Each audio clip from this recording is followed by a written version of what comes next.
Good morning. आप सभी का मेरे यूट्यूब चैनल पर स्वागत है। मैं आज आपको आंवले के बगीचे को सर्दी से बचाने का एक उपाय बताती हूँ। वो किस तरह से इनको ज़्यादा ठंडी होती है उस टाइम बचाया जा सकता है, क्योंकि आंवले का प्लांट है वो बहुत नाजुक होता है और इसकी देख रेख करना बहुत ज़रूरी होता है सर्दियों के अंदर। सर्दियों में ये ज़्यादा ठंड होती है, उस टाइम ये प्लांट जल जाते हैं और फिर वापस इनको उसी जितनी ग्रोथ हो रखी है उस ग्रोथ में आने में लगभग 1 साल लग जाती है। और कुछ प्लांट तो जड़ से ही जल जाते हैं जो वापस हरे भी नहीं हो पाते हैं। तो उसके लिए ज़रूरी है इस तरह से ये लेमन ग्रास का जो प्लांट होता है उसको कूंचा भी बोलते हैं। और जो इसके ये काटी हुई जो पूला बना रखा है, इसका गट्ठर है, इसको पूला बोलते हैं। और पानी का पूला बोला जाता है इसको मारवाड़ी के अंदर। तो ये पानी के पूले हैं, ये इस तरह से इन प्लांट के लगाए जाएंगे। ये देखिए हमने गेहूँ ग्रो कर रखे हैं और गेहूँ निकलना स्टार्ट हो गया है। तो जब फसल निकलना स्टार्ट हो जाए उससे पहले इनको बांध देना चाहिए, क्योंकि जब फसल उग जाती है उसके बाद इनमें इस तरह से बार बार में आना जाना घूमना ये बांधने के लिए करते हैं तो ये टूट जाती है, फसल नीचे मिट्टी में दब जाती है और नुकसान होता है। इसलिए जो भी फसल ग्रो कर रहे हो वो निकले उससे पहले ही ये पौधों के बांध देना चाहिए, जिससे आपकी फसल भी सेफ रहेगी और प्लांट भी, दोनों चीज़ें सेफ रहेंगी और एक खेत से आप डबल फ़ायदा ले सकोगे। तो हमारे डबल फ़ायदा हो जाएगा। जैसे इनमें इतने प्लांट भी ग्रो कर रखे हैं हमने आंवले के, और इसके अंदर गेहूं की फसल भी ग्रो कर रखी है और निकलना स्टार्ट भी हो गई है। तो हम अभी ज़्यादा ठंड नहीं है लेकिन हमें जल्दी इनके ये बांधना ज़रूरी हो गया है, क्योंकि बाद में हम बांधेंगे तो हमारी गेहूं की फसल को नुकसान हो जाएगा। तो यदि आपने भी कोई फसल ग्रो कर रखी है और इस तरह आंवले के प्लांट हैं या किसी अदर फ्रूट्स के भी प्लांट हैं तो उनका भी इसी तरह से आपको प्रोटेक्शन करना होगा, जिससे आपके प्लांट हैं जल्दी ग्रोथ होएगी और सर्दियों से बच पाएंगे। तो ये देखिए इस तरह से हमने इनको बांध रखा है और अभी बांध भी रहे हैं, इतने बांध दिए हैं और बचे हुए हैं उनके। इसी तरह से ये जो पानी के पूले हैं ये लगाकर और फिर इनको बांध देंगे। और जब फरवरी आएगी उस टाइम थोड़ी गर्माहट आ जाएगी, तब इनके ये पूले हैं जो खोल देंगे और इस पानी को है चूल्हे में जलाने में या कैसे भी जलाने में यूज कर लेंगे, इनका वेस्ट रहेगा उसको।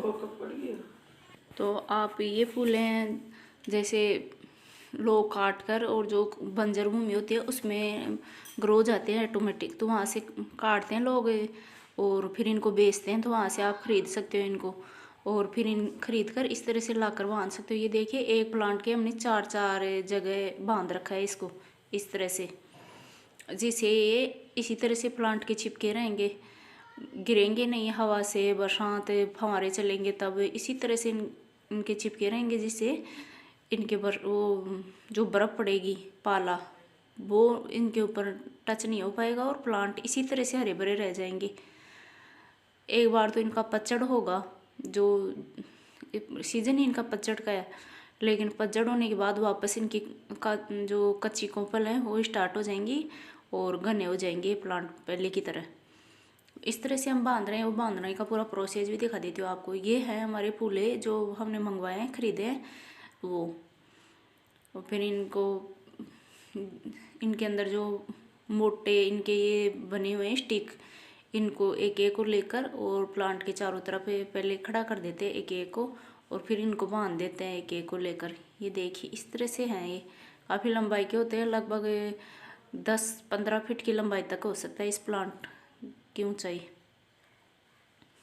और जो इसके पानी है ये जो बिना स्टिक की जो साइड में लगी हुई है लेमन ग्रास जो घास है, ये थोड़ी छोटी होती है, जो छोटे जड़ों की तरफ सही आ जाती है ये इस तरह से।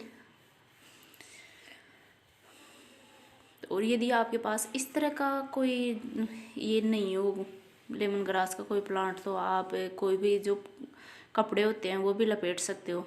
ये देखिए इस तरह से बांध रहे हैं। अब आपको बांधने का पूरा प्रोसेस दिखा देती हूँ। इस तरह से हमने पहले खड़ा कर दिया है इसके चारों तरफ जो मोटे स्टिक थे वो, और फिर इनका इसी का ये जो बांधने की रस्सी बना रहे हैं, जो पानी है ये जो लेमन ग्रास है इसी का ये बांध कर इस तरह से इसके जो गांठ लगा देंगे जिसे खुलेगी नहीं और लगभग 4-5 महीने इसी तरह से रह जाएंगी ये प्लांट की चिपकी हुई।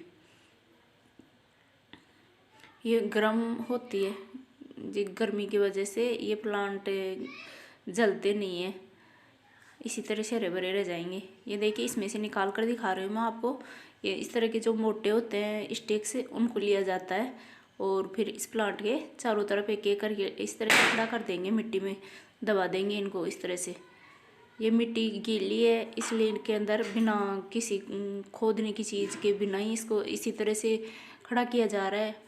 नहीं तो जहाँ मिट्टी टाइट रहती है, सूखी रहती है, वहाँ इसको इस तरह से ग्रो करना मुश्किल रहता है, तो वहाँ इस तरह से गड्ढा खोदा जाता है और फिर गड्ढे में ग्रो किया जाता है, इनको खड़ा किया जाता है और फिर इसको ऊपर से बांध देंगे ऐसे पूरे जो चारों तरफ इसके खड़े करके इनको स्टिक्स को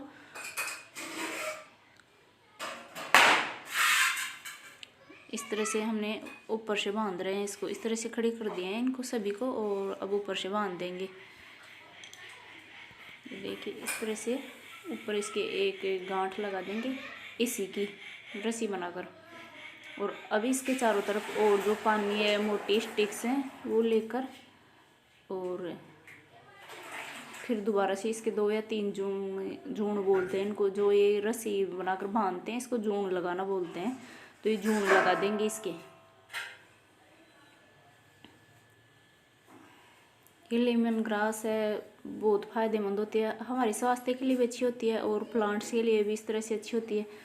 जब इसके छोटे छोटे पीस करके और चाय बनाकर पीते हैं तो मोटापा कम हो जाता है इससे और खांसी से निजात मिल जाती है और ब्लड शुगर है उसको कंट्रोल करने में मदद करता है। तो ये बहुत कीमती प्लांट हो गया है लेमन ग्रास का, क्योंकि प्लांट के लिए भी अच्छा है और हमारे स्वास्थ्य के लिए भी अच्छा है, तो इसका सदुपयोग कर लेना चाहिए। इस तरह से जंगल में ग्रो होने वाला ऑटोमेटिक ग्रो होने वाला प्लांट है, लेकिन कीमती प्लांट है ये।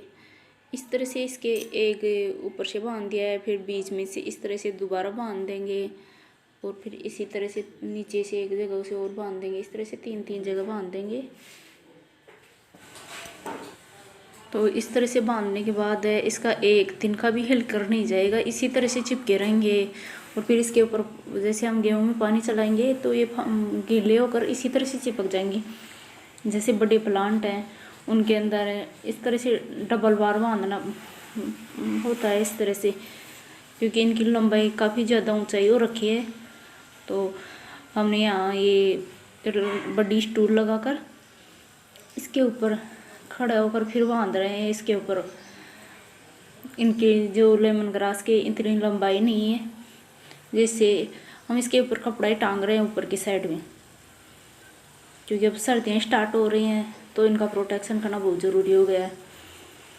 तो आप ये इस तरह का जो प्लांट को बचाने का जुगाड़ है वो आप जो मैंगो प्लांट है, ऑरेंज प्लांट है, चीकू है, जो भी है आपका प्लांट उस प्रत्येक प्लांट पे लगा देना चाहिए, जिससे आपके प्लांट आपका जो भी गार्डन है, छोटा गार्डन है या खेतों में इस तरह से ग्रो कर रखे हैं, तो सभी का इस तरह से प्रोटेक्शन करना ज़रूरी होता है। जैसे आपने एक जगह ही कोई गार्डन तैयार कर रखा है जिसके पोर्ट के अंदर ही काफ़ी सारे प्लांट हैं आसपास में ही, तो उनके ऊपर तो आप जैसे ये मार्केट में आती है इनके लिए सर्दी से बचाने के लिए कपड़ा वो टांग सकते हो ऊपर, जैसे चारों तरफ कोनों के अंदर कोई पाइप वगैरह खड़ा करके उसके ऊपर बांध कर, और जैसे ये टेंट डालते हैं या झोंपड़ी बनाते हैं उस तरह से आप झोंपड़ी बनाकर इनका प्रोटेक्शन कर सकते हो। और इस तरह से एक प्लांट है तो उसके लिए आपको चाहिए इनका इस तरह से जुगाड़ करना जिससे इनको बचाया जा सके। जब इतने बड़े प्लांट हैं इनका इस साल ही इनका प्रोटेक्शन करना ज़रूरी है, अगले साल ये काफ़ी बड़े प्लांट हो जाएंगे तो ये सर्दी से नहीं मर पाएंगे, सर्दी इनको झुलसा देती है, तो अगले साल तक ये अपने आप सर्दी को झेल पाएंगे और इसी तरह हरे भरे रह जाएंगे। ये देखिए हमने जितने प्लांट थे गेहूं के अंदर उन सभी प्लांट के इस तरह से बांध दिया है, और अभी आगे और प्लांट बचे हुए हैं जिनमें अभी बिजाई बाकी है गेहूं की, तो गेहूँ की बिजाई हो जाएगी, उसके बाद उनके भी इस तरह से बांध देंगे। ये लास्ट का प्लांट है, बस इसके अंदर बांध रहे हैं और फिर ये हमारा तो प्रत्येक प्लांट है इस तरह से बच जाएगा। तो आपको भी इस तरह से अपने प्लांट की अभी से सुरक्षा कर देनी चाहिए, जिससे कभी भी ज़्यादा सर्दी आ सकती है, कभी भी ठंडी इन प्लांट को मार सकती है। इसलिए पहले से इनका इस तरह से बचाव कर देना चाहिए, जिससे आगे पौधे इसी तरह से बचे रह सके और आपके लिए अच्छा मुनाफा देने लायक प्लांट बन जाएंगे। 1 साल के अंदर इनके फ्रूट्स आना स्टार्ट हो जाएगा जब इतने बड़े प्लांट है। तो यदि आपको मेरा वीडियो अच्छा लगे तो लाइक शेयर एंड सब्सक्राइब ज़रूर करना, बेल आइकन प्रेस करना, जिससे आपको मेरे नई वीडियो की नोटिफिकेशन मिल सके। और प्रत्येक वीडियो के अंदर आप इसी तरह से सपोर्ट बनाए रखना और आपको कुछ नई नई जानकारी इस तरह से मिलती रहेंगी कि किस तरह से आपको प्लांट की केयर करनी है, किस तरह से क्या फर्टिलाइज़र अप्लाई करना है, इस तरह से। तो मेरा वीडियो शुरू से एंड तक देखने के लिए थैंक यू। और